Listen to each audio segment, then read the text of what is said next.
कैसे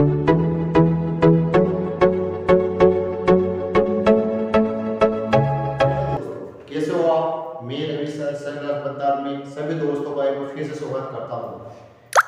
नए सवाल नए वीडियो के साथ फिर आपसे मुलाकात हो रही है। इस बार नए सवाल को नए ट्रिक के साथ जो कुछ समय में कुछ ही सेकंड में आप हल कर पाओ, जो एग्जाम में काम आए। इस प्रकार के सवाल ट्रिक के माध्यम से सीखने के लिए आप इस चैनल को लाइक सब्सक्राइब जरूर करें दोस्तों। तो चलते हैं दोस्तों नए सवाल की ओर। तो दोस्तों आज हम एसएससी जीडी का सेट नंबर 2 हल करने वाले हैं। पहला प्रश्न है आपके बीच में, एक व्यक्ति ने एक वस्तु को 3600 रुपये में बेचा और 20% का लाभ प्राप्त किया।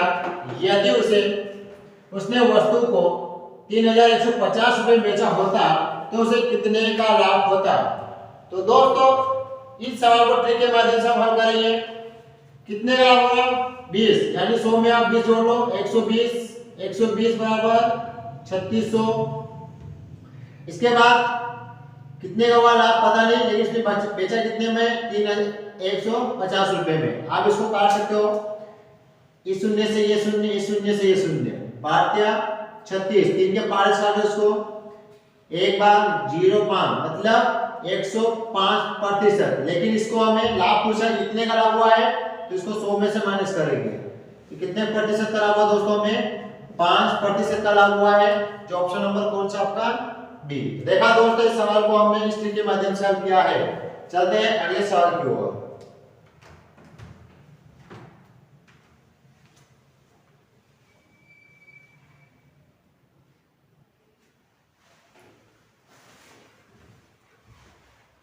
तो दोस्तों अगला सवाल है हमारा, लगातार 2 वर्षों में मेरी आय का अनुपात 2:3 है और व्यय का अनुपात 5:9 है।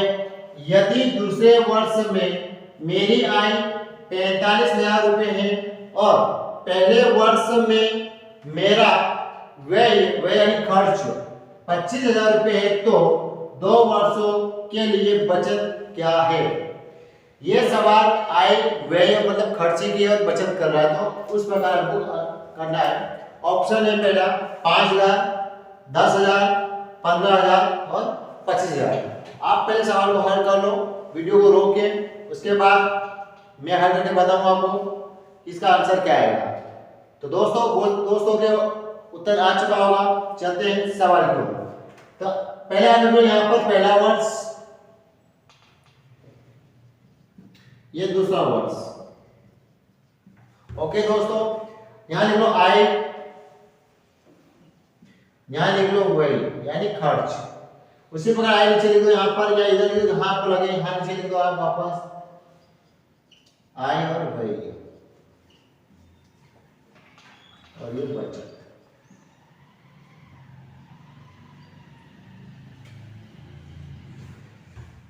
ये इसलिए लिख रहे हैं पहले आय का अनुपात क्या दोस्तों? 2:3 है, ध्यान दो आप 2:3। व्यय का अनुपात कितना है?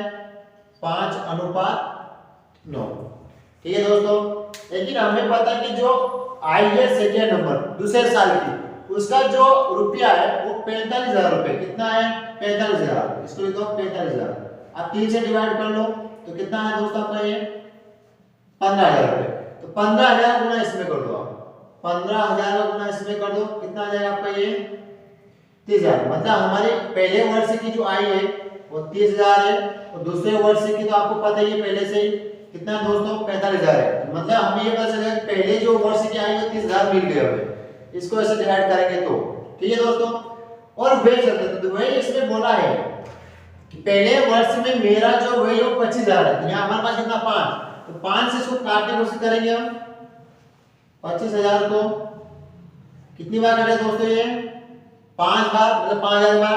अब 5,000 गुना इसमें कर दो, कितना है दोस्तों? ये 45,000। मतलब हमें ये पता चल गया कि वे जो है सेकेंड वर्ष में भी हमारा 45,000 ही था।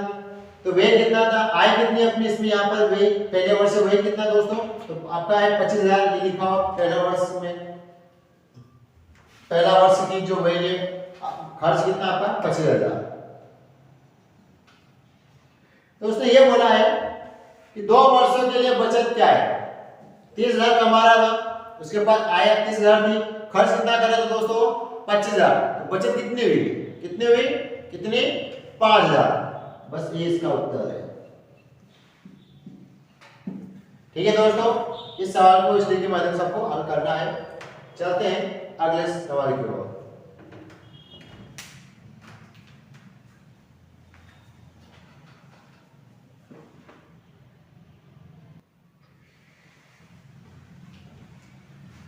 तो दोस्तों अगला सवाल हमारा एसएसजीडी के सेट नंबर 2 का। 2 नल ए और बी एक टंकी को क्रमशः 20 मिनट और 25 मिनट में भर सकते हैं। दोनों नल खुले होते हैं, लेकिन बी 5 मिनट के बाद बंद हो जाता है, तो टंकी को पूरा भरने में कितना समय लगेगा। ऑप्शन है दोस्तों 17 मिनट, 15 मिनट, 16 मिनट, 11 मिनट। इस सवाल को भी हम ट्रिक के माध्यम से करेंगे। तो दोस्तों चलते हैं सवाल की ओर। पहले लिखना आपको ए, यहां लिखना है बी। ए कितना मिनट, तो 20 मिनट, और बी कितना दोस्तों 25 मिनट। इन दोनों का आपको क्या लेना है, एलसीएम। क्या लेना है, एलसीएम। मैंने एलसीएम वाले समय कार्य में पढ़ाया था, एलसीएम आप कैसे लेना भाग 1 में देख सकते हो दोस्तों आप अपनी चैनल पे। दोनों एलसीएम लोगे दोस्तों कितना है आपका, कितना 100 आ जाएगा 100। 20 के डबल में 100 कितनी बार दोस्तों 5 बार। 25 के डबल में 100 कितनी बार दोस्तों 4 बार। अब दोस्तों उसने बोला बी बंद हो रहा है, लेकिन अभी लगा रहा तो चल रहे दोनों कितना पानी डाल रहे हैं टंकी में, तो 9। 5 मिनट बाद भी बंद है, मतलब 5 मिनट उन्होंने नल चालू रखा था ना, कितना पानी डल चुका है इसमें, तो 45। अब 45 में से माइनस कर दो, 100 में से 45 माइनस करो, कितना बचा, कितना बचा दोस्तों, कितना 55। कितना बचा 55। कौन करेगा कार, कौन करेगा, एक ये तो जा रहा है। कितना मिनट में, कितना मिनट में भरा जाएगा दोस्तों 11 मिनट में भरा जाएगा। Option number 4। देखा दोस्तों, इस ट्रिक के माध्यम से सवाल को हमने कुछ ही सेकंड में हल कर लिया। चलते हैं अगले सवाल की ओर।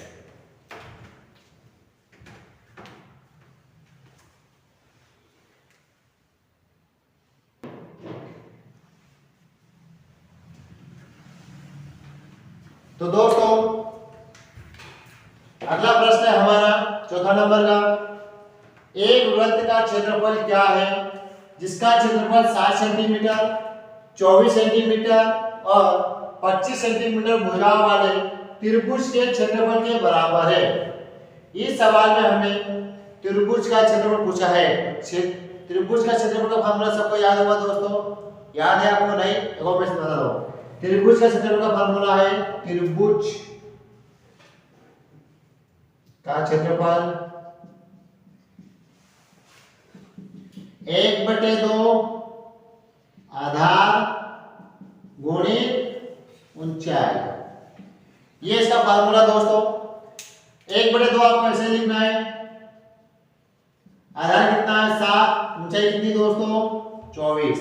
आप इसको 2 के टेबल से काट लो 12, 7 गुणित 12 कितना हुआ 12 × 84 सेंटीमीटर वर्ग। क्यों वर्ग लगेगा, क्योंकि हमने क्षेत्रफल निकाला है। अगर हम आयतन निकालेंगे तो पावर 3 लग जाएगा यहाँ पर। देखा दोस्तों, इस सवाल को हमने इस ट्रिक के माध्यम से कुछ ही सेकंड में हल कर लिया। चलते हैं अगले सवाल की ओर। Option number A.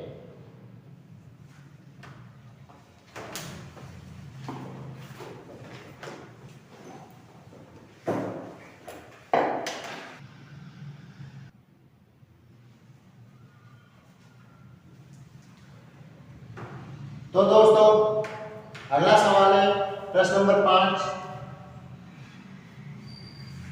1200 रुपए की राशि पर 20% प्रतिवर्ष की दर से 2 वर्षों के लिए चक्रवृद्धि ब्याज क्या होगा जब ब्याज वार्षिक रूप से संयोजित होता है। ऑप्शन है 624 रुपये, 504 रुपये, 576 रुपये, 528 रुपये। तो दोस्तों जब चलती ब्याज की बात आती है तो मैं आपको सर्च ट्रिक के माध्यम से कुछ ही सेकंड में इस प्रकार के सवाल हल करना सिखा देता हूँ। अभी मैं वही ट्रिक लगाऊंगा जो आपको लगाना। किसी भी प्रकार के चलती ब्याज के सवाल आप इस ट्रिक से उस सवाल को हल कर सकते हो।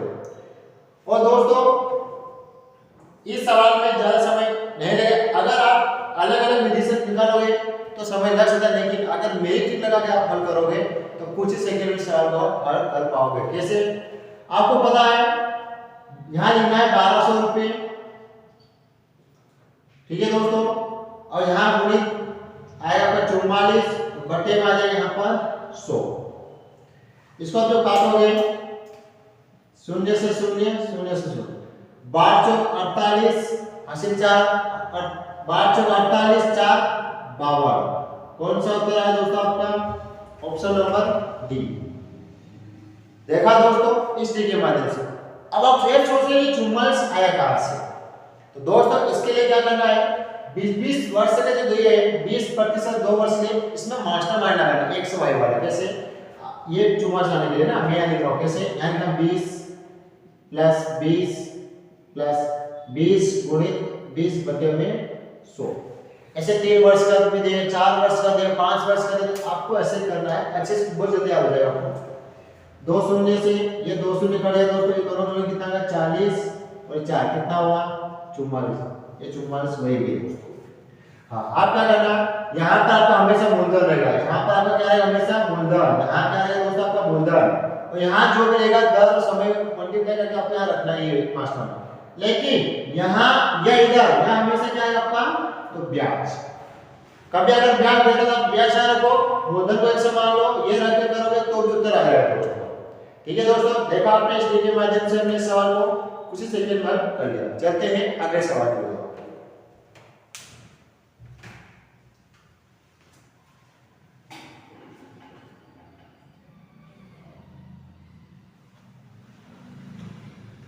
तो दोस्तों अगला सवाल है प्रश्न नंबर 6। 2 ट्रेन एक ही दिशा में क्रमशः 72 किलोमीटर प्रति घंटा और 36 किलोमीटर प्रति घंटे गति से चल रही है। तेज गति से चलने वाली रेलगाड़ी धीमी गति से चलने वाली रेलगाड़ी में बैठे व्यक्ति को 5 सेकंड में पार करती है, तो तेज गति से चलने वाली रेलगाड़ी की लंबाई कितनी है? दोस्तों एक ही दिशा में रेलगाड़ी चल रही है, कभी कभी विपरीत दिशा में रेलगाड़ी चलती है। आपको ट्रिक के माध्यम से सवाल को हल कराऊंगा, लेकिन और इस प्रकार के सवाल सीखना है तो आप इस चैनल में जाकर समय और दूरी के सवाल या रेलगाड़ी के पार्ट 1 या पार्ट 2 देखोगे तो उसमें ट्रिक के माध्यम से सवाल हल किया है। वही ट्रिक मैं यहाँ पर आपको लगाने वाला हूँ, एक बार ट्रिक को देख लो। एक ही दिशा में रेलगाड़ी जा रही है, एक रेलगाड़ी ये जा रही है और एक ये जा रही है। ये पहली रेलगाड़ी 72 किलोमीटर स्पीड से जा रही है और ये अगली जो है ये दोस्तों 36 किलोमीटर जा रही है। और जब भी बोला मैंने एक ही दिशा में रेलगाड़ी जाती है तो दोनों दिशाओं की जो दूरी होती है, जो किलोमीटर चलती है, उसको घटा देते हैं आपस में। क्या करें दोस्तों, मतलब 72 में से 36 को घटाओ, कितना है दोस्तों 36, यही 36 किलोमीटर प्रति घंटे होगी।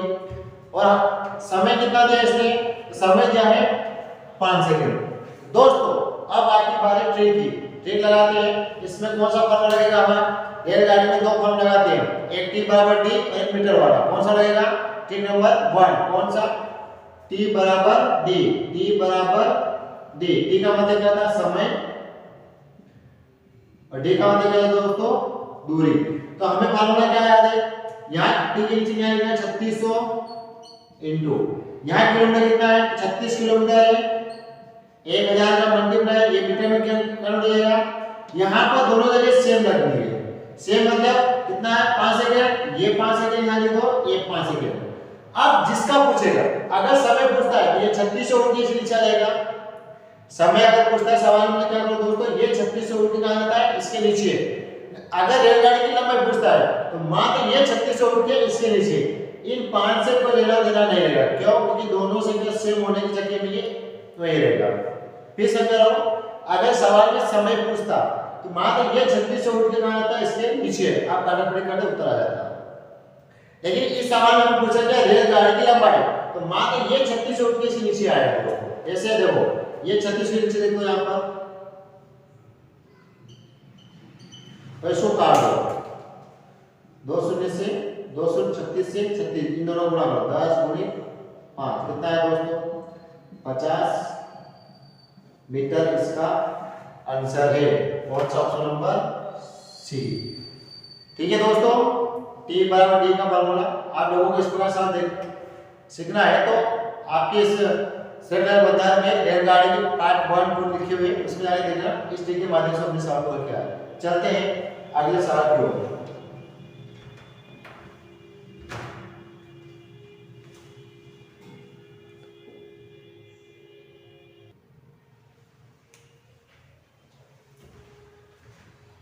तो दोस्तों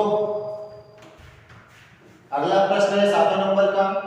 एक विद्यार्थी ने किसी संख्या को 5/4 के बजाय 4/5 से गुणा किया। गणना में कितने प्रतिशत की त्रुटि हुई है? तो दोस्तों इसको बेसिक ट्रिक से करूंगा, अपने ट्रिक के माध्यम से जो कुछ ही सेकंड सॉल्व करवाओ। क्या करना है आपको? संख्या सेम दिख रही है, अब 5 में 5 से गुणा कर दो, फिर 4 में 4 से गुणा कर दो। 5 में 5 गुणा कितना? 25। और कितना है दोस्तों? 4 में 4 16। 25 था, 16 मिला। कितने की त्रुटि हुई दोस्तों? कितने की? जल्दी बताओ, कितने की? 9 रुपए की त्रुटि हुई है। बस लिख दो यहाँ 9। किस पे हुई त्रुटि? 25 पे गुणित 100। 25 के पहाड़े में 100 कितनी हुआ दोस्तों? 4 बार। तो 9 गुणित 4 कितना होगा? 36% की त्रुटि हुई है। ऑप्शन नंबर 2 मैंने ट्रिक के माध्यम से किया दोस्तों। अब एलसीएम लेके भी कर सकते हो, कोई दिक्कत नहीं। लेकिन अगर आप कम समय में सीखना है तो ये ट्रिक सीख जाओ। 25 रुपए था, 16 रुपए का, मतलब 25 का 16 त्रुटि कितने हुई? 9 रुपए की हुई। तो 9 रुपए किस में त्रुटि होती है? हमेशा आपको पता है जितना कोड आया तो उसमें हुई है। कितना है? 36। उसी प्रकार अगला सवाल है दोस्तों 8वां नंबर का। P अनुपात Q बराबर 5:2 है, तो 2P माइनस का 3Q अनुपात 3P माइनस का 5Q बराबर क्या होगा? ऑप्शन है 5:6, 2:7, 4:5 और 3:4। तो दोस्तों जहां आपको P दिख रहा है, जहां आपको P दिखेगा वहां पर P के स्थान को 5 लिखना है, Q के स्थान कितना लिखना है दोस्तों? 2। दोस्तों यहां आपको पता चल रहा है 2 गुणित P के स्थान कितना? 5, 3 गुणित 2 अनुपात। यहां पर भी देखिए दोस्तों कितना है? 3 गुणित 5, 5 गुणित 2। ठीक है दोस्तों, इसको हल करते हैं। यह आ गया 10 माइनस का 6, यहां आ गया दोस्तों 15 माइनस का 10, यहां कितना बचा? 4, यहां कितना बचा दोस्तों? 5। 4:5 का उत्तर है ऑप्शन नंबर 3। देखा दोस्तों, इस सवाल को कुछ ही सेकंड में हल कर लिया। चलते हैं अगले सवाल की ओर।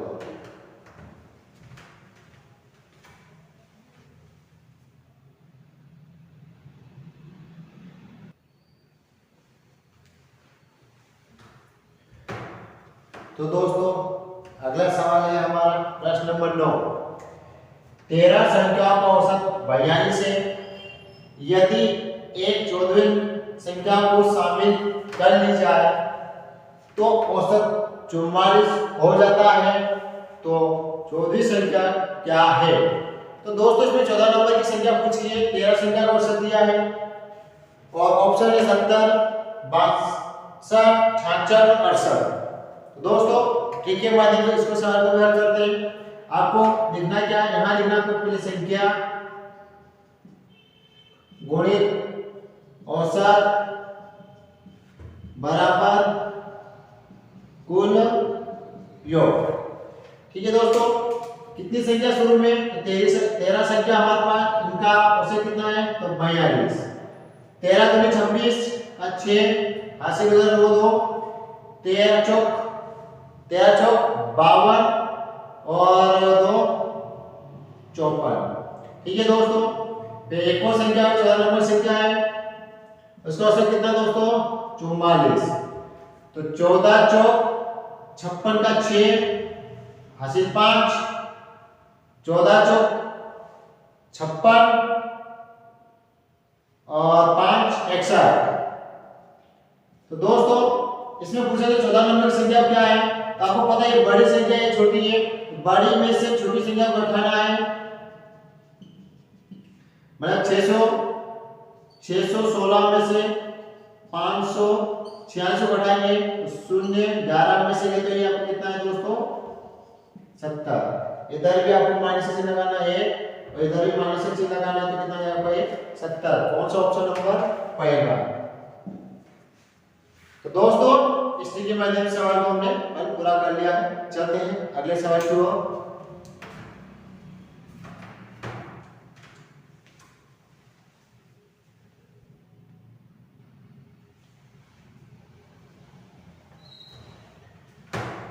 तो दोस्तों अगला प्रश्न है प्रश्न नंबर 10। एक व्यक्ति ने 20 दर्जन पेंसिल 4 की दर से 5 रुपए में खरीदी और उन्हें 5 की दर से 8 रुपए में बेच दिया, तो उसका लाभ प्रतिशत क्या है। यहाँ आपको पहले से पता है कितने का लाभ हो गया उसको। तो इस सवाल को हम अपनी ट्रिक के माध्यम से कुछ ही सेकंड में हल करते हैं दोस्तों। पहले आपको यहाँ लिखना है वस्तु और यहाँ लिखना है क्या दोस्तों कीमत। ठीक है दोस्तों, इस सवाल को हम ट्रिक के माध्यम से करेंगे। इसके ऑप्शन आपको यहाँ पर दिख रहा है 24.5, 25%, 26.5 और 28%। बहुत सारे दोस्तों ने इसका उत्तर आ गया होगा। देखिए दोस्तों इस सवाल को हल 4 की दर, वस्तु कितनी है तो 4, क्या भाव लेके है, क्या कीमत उसकी तो 5। ठीक दोस्तों ऐसे लिख लेना। अगला कितने की वस्तु है 5, क्या क्या कीमत है 8। अब ऐसे लिखना दोस्तों। अब आपको क्या करना है, पहले इनका आपस में गुणा, फिर इनका आपस में गुणा और फिर एक बार नीचे लेना, दोनों को घटाना। कैसे 4 गुणित 8 ये माइनस का चिन्ह दिया, 5 गुणित 5, फिर बटे में ये 2 बार मैंने खींची है तो मतलब इसको 2 बार नीचे लिखेंगे 5 गुणित 5 और गुणित में दोस्तों क्या लिखेंगे यहाँ पर 100। ठीक है दोस्तों, आपको पता चला यहाँ कितना 32 माइनस 25 बटे में दोस्तों 25 और गुणित में कितना है दोस्तों 100। 32 में से 25 गया, कितना बचा 7 बटे में 25 गुणित में 100। दोस्तों 25 के पार्ट में 100 कितनी बार 4 बार, 7 गुणित 4 कितना आया 28%। इसका आंसर है ऑप्शन नंबर डी। ठीक है दोस्तों, इस सवाल को स्ट्रिक के माध्यम से हमने सॉल्व किया है। इस 20 दर्जन से को लेकर इस सवाल को सिर्फ आपको डराने के लिए देता है, बाकी इस विधि से सवाल को हल करना है। और आपको पता कैसे चले लाभ और हानि। दोस्तों देखो यहाँ पर प्लस वाली संख्या बड़ी है, 32 बड़ी है और 25 छोटी है। अगर ये 25 से छोटी होती है तो इसको हानि होती है यहाँ पर। ठीक है दोस्तों, चलते हैं अगले सवाल की ओर।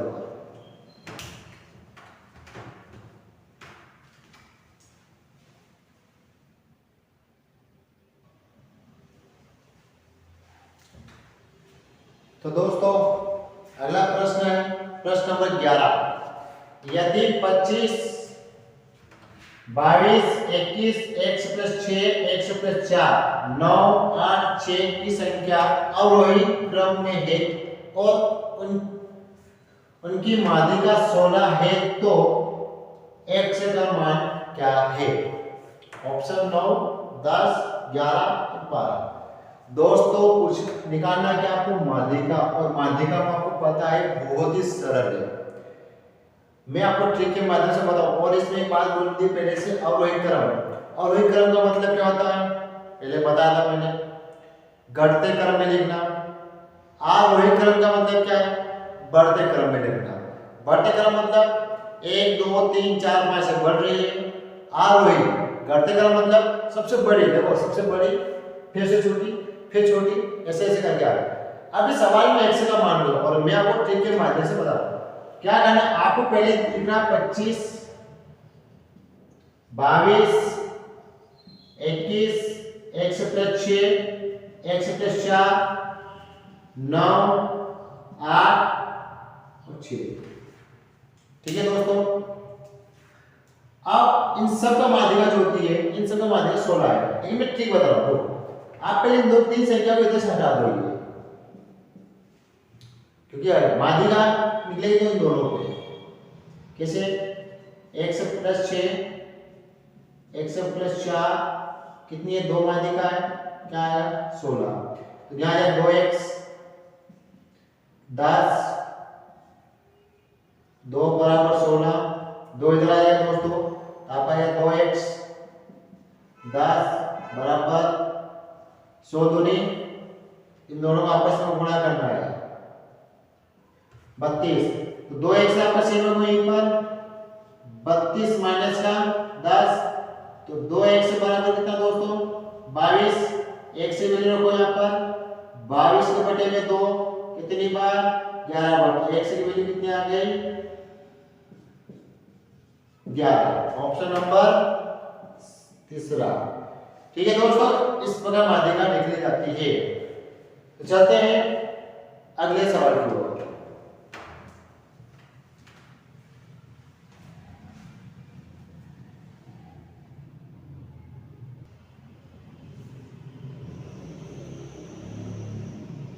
तो दोस्तों अगला सवाल हमारा इस प्रकार का पाई चार्ट से सवाल आते हैं।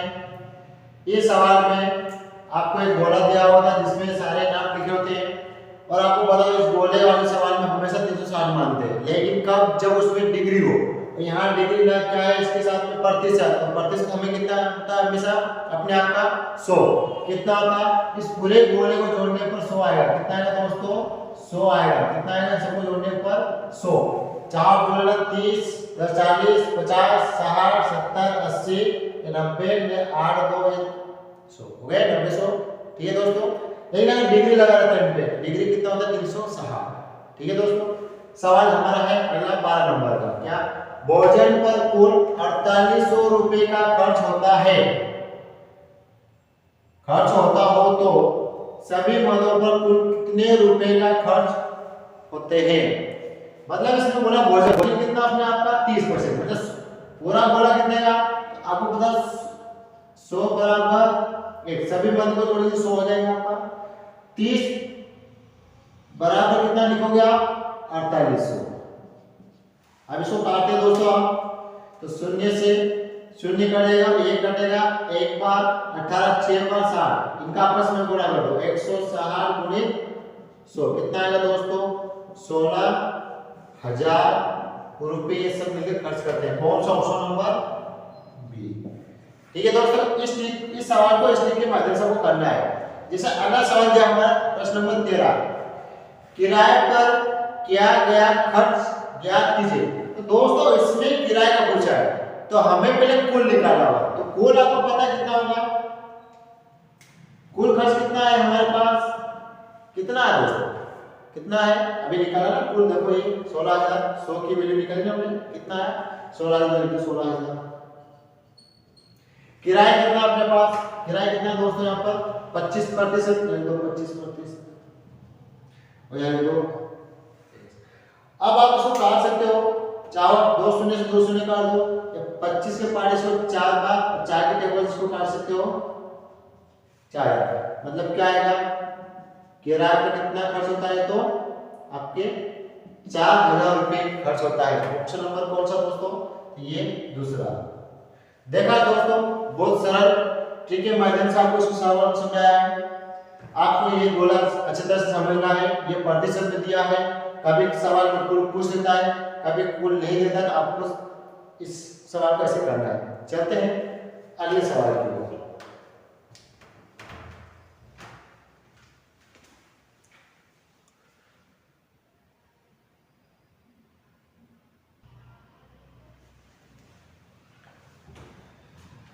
दोस्तों अगला सवाल है हमारा एसएससी जीडी के सेट नंबर 2 का लास्ट सवाल बचे 2।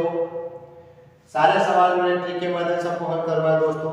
अगर आपको अच्छे लगे हैं सवाल और ट्रिक तो इस चैनल को जरूर सब्सक्राइब कर लो, क्योंकि आने वाले समय में आपके इस चैनल पर अच्छे अच्छे सवाल और ट्रिक करवाने वाला हूँ। तो चलते सर दोस्तों अगले सवाल पे। सवाल अगला है हमारा परिवहन और कपड़े का कुल कितना खर्च है।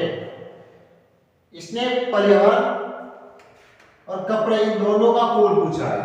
तो कुल अपना कितना है आपको पता है, कुल है हमारे पास 100। तो 100 की वैल्यू कितनी है दोस्तों 16,000। इन दोनों को जोड़ा हमने 12 और 5 कितना दोस्तों, ये हो गए 17 बराबर।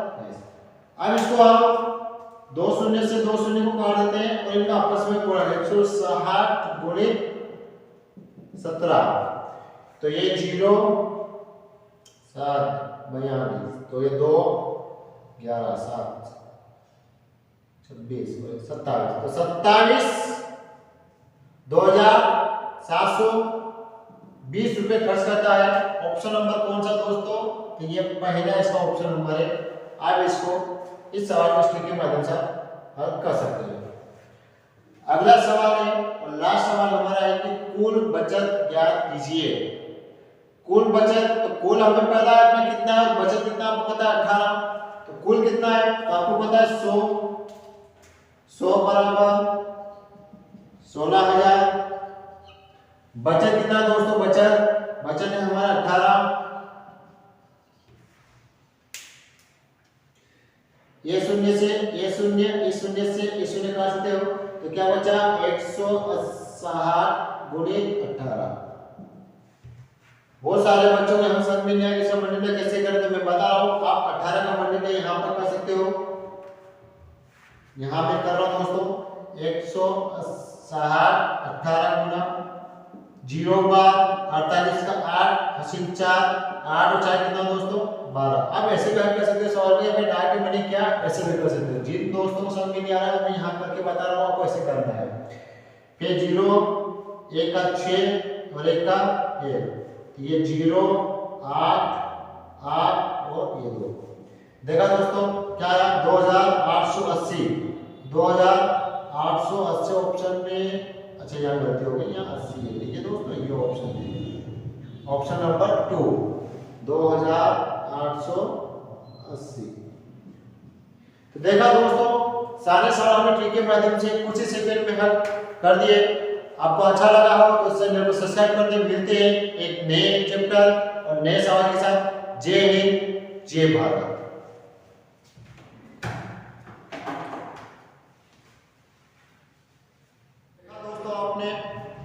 इन सवालों को मैं कुछ ही सेकंड में किस प्रकार ट्रिक से हल किया है। आपको इस अन्य प्रकार के चैप्टर को भी इसी ट्रिक के माध्यम से करना है, तो आप इस चैनल को लाइक सब्सक्राइब जरूर करें, ताकि आप आने वाले सवाल कुछ ही सेकंड में आप सीख जाओ। तो मिलते हैं दोस्तों नए चैप्टर नए ट्रिक के साथ।